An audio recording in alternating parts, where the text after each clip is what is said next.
ತಿರುಪತಿಯ ಒಂದು ಶ್ರೀನಿವಾಸನ ಸನ್ನಿಧಾನ ಸಮಸ್ತ ಹಿಂದೂಗಳ ವಿಶಿಷ್ಟ ಶ್ರದ್ಧಾ ಕೇಂದ್ರವಾಗಿದೆ. ಇಂತಹ ಕೇಂದ್ರದಲ್ಲಿ ಪ್ರಸಾದದಲ್ಲಿ ಕಳಪೆಯ ತುಪ್ಪ, ಕಲಬೆರಕೆಯ ತುಪ್ಪದ ಒಂದು ಮಾಹಿತಿ ಈಗ ಮಾಧ್ಯಮಗಳ ಮತ್ತು ಜನಗಳ ಬಾಯಿಯಲ್ಲಿ ಮೂಡಿ ಬರ್ತಾ ಇದೆ. ಇದರ ಬಗ್ಗೆ ಸರ್ಕಾರ ಸಮಗ್ರವಾದ ತನಿಖೆಯನ್ನು ಕೈಗೊಂಡು ಯಾರ ಅಚಾತುರ್ಯದಿಂದ ಇದು ನಡೆದಿದೆ ಅನ್ನುವಂಥದ್ದು, ಯಾವಾಗಿನಿಂದ ನಡೆದಿದೆ ಎಂಬುದನ್ನೆಲ್ಲವನ್ನು ಕೂಡ ತನಿಖೆ ನಡೆಸಲಿಕ್ಕೆ ಈಗಾಗಲೇ ನಮ್ಮ ಜನಪ್ರಿಯ ಪ್ರಧಾನಮಂತ್ರಿಗಳು ಕೂಡ ಇದರ ಬಗ್ಗೆ ತಮ್ಮ ಒಂದು ಪ್ರವೇಶವನ್ನು ಇದರಲ್ಲಿ ಮಾಡಿದ್ದಾರೆ. ಜೊತೆಯಲ್ಲಿ ಪ್ರಸ್ತುತ ಆಂಧ್ರ ರಾಜ್ಯ ಸರ್ಕಾರದ ನೂತನ ಸರ್ಕಾರದ ಮುಖ್ಯಮಂತ್ರಿಗಳು ಕೂಡ ಇದರ ಬಗ್ಗೆ ಅತ್ಯಂತ ಸೀರಿಯಸ್ ಆಗಿ ಇದರ ಬಗ್ಗೆ ವಿಚಾರಣೆಯನ್ನು ನಡೆಸಿದ್ದಾರೆ. ಯಾರೇ ಮಾಡಿದರೂ ಏನೇ ಮಾಡಿದರೂ ಕೂಡ ಇದು ಖಂಡನೀಯವಾದದ್ದು. ಭಕ್ತರ ಶ್ರದ್ಧಾ ಕೇಂದ್ರವಾದಂತಹ ಇಂತಹ ಕೇಂದ್ರದಲ್ಲಿ ಈ ರೀತಿಯಾಗಿ ನಡೆಯುವಂಥದ್ದು ಅತ್ಯಂತ ಹೇಯ ಕೃತ್ಯ, ಅಪಚಾರ. ಮತ್ತು ಅದರಲ್ಲಿಯೂ ಪ್ರಸಾದದಲ್ಲಿ ಈ ವಿಚಾರ ನಡೆದಿರುವಂಥದ್ದು ನಾವೆಲ್ಲರೂ ಕೂಡ ಒಕ್ಕೊರಳಿನಿಂದ ಖಂಡಿಸ್ತೇವೆ. ಇದನ್ನು ತನಿಖೆ ಆಗಬೇಕು. ಇದಕ್ಕೆ ಸಂಬಂಧಪಟ್ಟವರಿಗೆ ಸೂಕ್ತವಾದಂತಹ ಕಾನೂನಾತ್ಮಕವಾದಂಥ ಚರ್ಯೆ ಆಗಬೇಕು ಅಂತ ನಾವು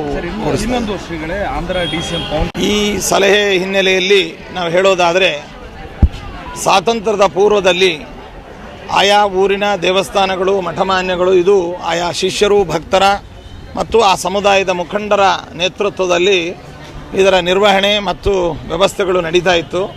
ಈ ಕಾನೂನುಗಳು, ಲೌಕಿಕ ಕಾನೂನುಗಳಿಂದ ಇದೆಲ್ಲವೂ ಕೂಡ ಸರ್ಕಾರದ ವಶದಲ್ಲಿ ಹೋಗಿ ಮತ್ತು ಸರ್ಕಾರದ ಈ ರಾಜಕೀಯ ಹಿನ್ನೆಲೆಯಲ್ಲಿ ಈ ತೊಂದರೆಗಳು ಇತ್ಯಾದಿ ಆಗ್ತಾ ಇದೆ. ಹೀಗಾಗಿ ಏನು ಆಯಾ ಊರಿನ ದೇವಸ್ಥಾನಗಳು, ಮಠಮಾನ್ಯಗಳು ಇದು ಆ ಪ್ರಾಂತದ ಜನತೆ, ಭಕ್ತರ ಒಂದು ನೇತೃತ್ವದಲ್ಲಿ ಇದರ ವ್ಯವಸ್ಥೆ ನಡೀಬೇಕು ಅಂತ ಇದೆ. ಅದಕ್ಕೆ ಸನಾತನ ಧರ್ಮ ಪರಿರಕ್ಷಣಾ ಸಂಬಂಧವಾದ ಒಂದು ಯೋಜನೆಯನ್ನು ಅದನ್ನು ನಾವು ಕೂಡ ಬೆಂಬಲಿಸ್ತೇವೆ.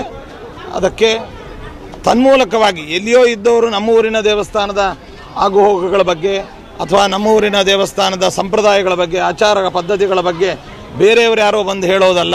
ನಮ್ಮ ಊರಿನ ಹಿರಿಯರು, ಆ ಸಮುದಾಯದ ಹಿರಿಯರು ಮತ್ತು ಆ ಸಮುದಾಯದಲ್ಲಿ ವಿದ್ವಾಂಸರು ಮತ್ತು ಮಠಾಧಿಪತಿಗಳು, ಧಾರ್ಮಿಕ ಮುಖಂಡರು ಅವರ ನೇತೃತ್ವದಲ್ಲಿ ನಡೀಬೇಕು ಎಂಬುದನ್ನು ನಾವು ಕೂಡ ಮುಜರಾಯಿ ಇಲಾಖೆಯಿಂದ ಮುಕ್ತಗೊಳಿಸಬೇಕು. ಖಂಡಿತ ಈ ಮುಜರಾಯಿ ಇಲಾಖೆಯಿಂದ ಈ ಮಠಮಾನ್ಯಗಳು, ದೇವಸ್ಥಾನಗಳು, ಧಾರ್ಮಿಕ ಶ್ರದ್ಧಾ ಕೇಂದ್ರಗಳು ಮುಕ್ತವಾಗಬೇಕು ಅಂತ ನಾವು ಕೂಡ ಒಕ್ಕಲಿನಿಂದ ಇಡೀ ತಿರುಪತಿ ದೇವಸ್ಥಾನವನ್ನು ಕೂಡ ಈ ಕಲಬೆರಕೆ ಅನ್ನುವಂಥದ್ದಾಗಿ ಅದರಲ್ಲಿ ಯಾವ ಪಶು ಸಂಬಂಧಪಟ್ಟಂತಹ ಕೊಬ್ಬು ಇತ್ಯಾದಿಗಳು ಬೆರಕೆ ಆಗಿದ್ದರೆ ಅದಕ್ಕೆ ಸಂಪ್ರೋಕ್ಷಣೆ ಇತ್ಯಾದಿಗಳು ಆಗಬೇಕು. ಮತ್ತು ಆಯಾ ತಿರುಪತಿಯಲ್ಲಿ ನಡೆಯುವಂತಹ ಆಗಮೋಕ್ತವಾಗಿ ಏನೇನು ಕ್ರಮಗಳಿದ್ದಾವೆ ಅದು ನಡೀಬೇಕು ಎಂಬುದನ್ನು ನಾವು ಒತ್ತಾಯಿಸ್ತೀವಿ. ದೇಶದ ಸ್ವಾಮೀಜಿಗಳೆಲ್ಲನೂ ಕೂಡ ಎಲ್ಲರೂ ಭಾಗವಹಿಸ್ತಾ ಇದ್ದಾರೆ, ತಾವು ಕೂಡ ಭಾಗವಹಿಸ್ತಾರೆ. ಖಂಡಿತವಾಗಿಯೂ ಕೂಡ ನಾವು ಕೂಡ ಇದರಲ್ಲಿ ಒಕ್ಕೊರಳಿನಿಂದ ಅದನ್ನು ಖಂಡಿಸ್ತೇವೆ ಮತ್ತು ಆ ಚರ್ಚೆಯಲ್ಲಿಯೂ ಪಾಲ್ಗೊಳ್ತೇವೆ. ಆ ಶುದ್ಧೀಕರಣದ ಸಂದರ್ಭದಲ್ಲಿಯೂ ಕೂಡ ನಾವುಗಳು ಕೂಡ ಅಲ್ಲಿ ತೆರಳುತ್ತೇವೆ ಅಂತ ಈ ಮೂಲಕ. ಈಗ ಆರಾಧನೆ ಟೈಮಲ್ಲಿ ನೋಡಿ, ಮಾಮೂಲಾಗಿ ಶ್ರೀನಿವಾಸನ ಶೇಷವಸ್ತ್ರ ಬರುವಾಗ ಪ್ರಸಾದ, ಮಂತ್ರಾಕ್ಷತೆ ಮತ್ತು ಆ ಶ್ರೀಪಾದರೇಣು ಅಂತ ಹೇಳಿ ಪಚ್ಚಕರ್ಪೂರದ ನಾಮ ಇದೆಲ್ಲವೂ ಪ್ರಸಾದವಾಗಿ ಬರುವಂಥದ್ದು ಮಠಕ್ಕೆ ನಿಜ. ಆದರೆ ಸಾರ್ವಜನಿಕ ವಿತರಣೆಗೇನು ಬರೋದಿಲ್ಲ. ಅದು ಬಂದಿದೆ. ಆ ಬಂದಂಥ ಪ್ರಸಾದವನ್ನು ನಾವು ಗೌರವದಿಂದ ಮಠದಲ್ಲಿ ಅದನ್ನು ಸ್ವಾಗತಿಸಿದ್ದೇವೆ.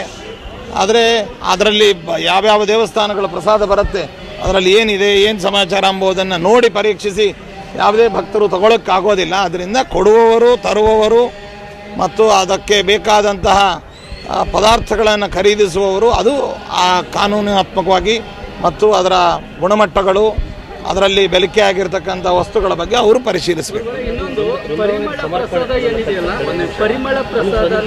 ನಾವು ಯಾವುದೇ ವಸ್ತ್ರಗಳನ್ನು ಕೊಟ್ಟರೂ ಕೂಡ ದೇವಸ್ಥಾನಗಳಲ್ಲಿ ಕ್ರಮ ಬೇರೆ ಮತ್ತು ಮಠಮಾನ್ಯಗಳಲ್ಲಿ ಕ್ರಮ ಬೇರೆ. ರಾಘವೇಂದ್ರ ಸ್ವಾಮಿಗಳವರಿಗೆ ಭಗವಂತನ ಶೇಷವಸ್ತ್ರದ ಪ್ರಸಾದವನ್ನು, ಶೇಷವಸ್ತ್ರವನ್ನೇ ನಾವು ಪ್ರಸಾದ ಅಂತ ಅದನ್ನು ಸಮರ್ಪಣೆ ನಾವು ಮಾಡ್ತೇವೆ. ಪರಿಮಳ ಪ್ರಸಾದ ಏನಿದೆಯಲ್ಲ, ಪರಿಮಳ ಪ್ರಸಾದ ತಯಾರಿಕೆಯಲ್ಲಿ ಮಠದಲ್ಲಿ ಕೂಡ ತುಪ್ಪ ಬಳಕೆ ಮಾಡುತ್ತಾರೆ. ಅದನ್ನು ಟೆಸ್ಟಿಂಗ್ ಮಾಡುವಂಥದ್ದು ಏನಾದರೂ ನಡೀತಾ ಇದೆಯಾ? ನಾವು ಪರಿಮಳ ಪ್ರಸಾದಕ್ಕೆ ತರಿಸುವಂಥ ತುಪ್ಪ ಕ್ವಾಸಿ ಗೌರ್ಮೆಂಟಿನ ಡೈರಿಯಿಂದ, ವಿಜಯ ಡೈರಿಯಿಂದಲೇ ನಾವು ತರಿಸ್ತೇವೆ. ಇದಕ್ಕೆ ಮುಂಚೆ ನಂದಿನಿ ಡೈರಿಯ ತುಪ್ಪವನ್ನು ನಾವು ತರಿಸ್ತಾ ಇದ್ವಿ ಕರೋನಾ ಮುಂಚೆ. ಅಲ್ಲಿಯ ಸಪ್ಲೈ ಮಾಡಲಿಕ್ಕೆ ಎರಡೂ ರಾಜ್ಯಗಳು ದಾಟಿ ಬರಬೇಕು ಅನ್ನುವಂತಹ ಹಿನ್ನೆಲೆಯಲ್ಲಿ ನಮಗೆ ಮೊದಲಿನಿಂದಲೂ ಕೂಡ ವಿಜಯ ಡೈರಿ, ಅದು ಕರ್ನೂಲು ಜಿಲ್ಲೆಯ ವಿಜಯ ಡೈರಿ ಅನ್ನುವಂಥದ್ರಿಂದ ನಾವು ತುಪ್ಪ ತರಿಸ್ತೇವೆ. ಅದು ಪರಿಶುದ್ಧವಾಗಿದೆ. ಅದಕ್ಕೆ ಸಂಬಂಧಪಟ್ಟಂತೆ ಈ ಮಾಹಿತಿ ಬಂದ ಮೇಲೆ ಅದಕ್ಕೆ ಸಂಬಂಧಪಟ್ಟಂತಹ ಲ್ಯಾಬ್ ರಿಪೋರ್ಟು, FCI ಒಂದು ಲೈಸೆನ್ಸು ಮತ್ತಿತರ ವಿಚಾರಗಳನ್ನು ಕೂಡ ನಾವು ಕೂಡ ಆ ಡೈರಿಯ ಮಾಲೀಕರಿಂದ ನಾವು ಕೇಳಿ ಪಡೆದಿದ್ದೇವೆ.